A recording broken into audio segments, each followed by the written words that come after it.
मल्लाह और एक शिव भक्त और चोर। सद्गुरु, मैं आपको एक ऐसे योगी के बारे में बताने जा रहा हूँ जो उस समय के काफ़ी करीब रहे जब मेरा जन्म हुआ था। मैंने उनके बारे में सुना था और उस घटना के बारे में भी जो वहाँ हुई थी, पर युवा अवस्था में मैंने इस ओर ज़्यादा ध्यान नहीं दिया। उसने मुझे काफ़ी प्रेरित किया, पर मैंने उस समय इसे अधिक महत्व नहीं दिया। वर्तमान में नंजनगुड के नाम से प्रसिद्ध शहर की सीमा पर मैसूर से करीब 16 किलोमीटर दूर एक योगी रहते थे। उनका नाम था मल्लाह।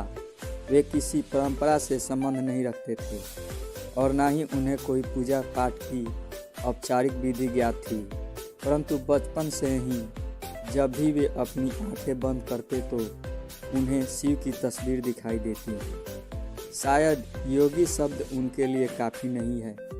उनके जैसे लाखों हैं, वे शिव के कैदी हैं। उनके पास कोई विकल्प भी नहीं है। शायद मैं भी उन्हीं के जाल में फंसा हुआ हूँ। हम उनकी तलाश नहीं करते, अभिमान के कारण शायद किसी की भी तलाश नहीं करते, पर उनके जाल में फंस जाते हैं। शिव एक शिकारी थे। वे सिर्फ जानवरों को ही अपने जाल में नहीं फंसाते थे, अपितु इंसान को भी अपने जाल में फंसा लेते थे। यह उन्हीं में से एक था।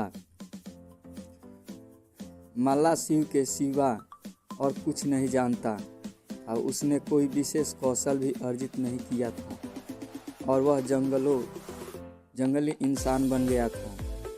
यहाँ तो उसे कभी विचार ही नहीं आया कि किसी को भी रोककर उससे अपनी ज़रूरत के लिए कुछ भी छीन लेना गलत भी हो सकता है, तो वे ऐसा ही करता था और एक डाकू के रूप में प्रसिद्ध हो गया था।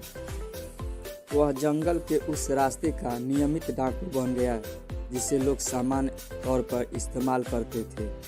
वह रास्ता जहाँ वो राहदारी वसूलता था, उस जगह का नाम पड़ा कल्लामुलाई, जिसका मतलब है चोर का कोना।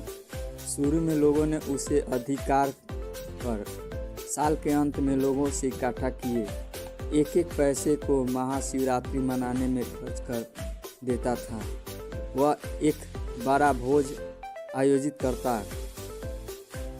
कुछ सालों बाद लोगों ने उसे एक महान योगी के रूप में पहचाना और स्वच्छता से योगी दान करने लगे, और जो ऐसा ना करते उन्हें योगदान के लिए प्रोत्साहित करने का भी उसे कोई पछतावा नहीं था।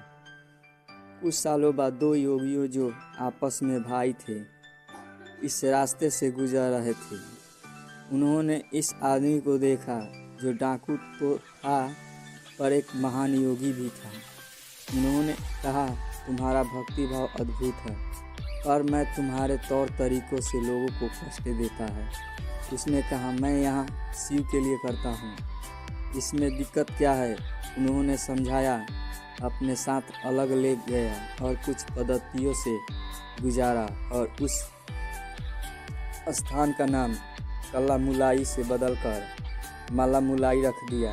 आज भी यह स्थान मल्लामुलाई के नाम से जाना जाता है और जो महाशिवरात्रि वो मनाते थे वो आज एक विशाल संस्था के रूप में विकसित हो गया है।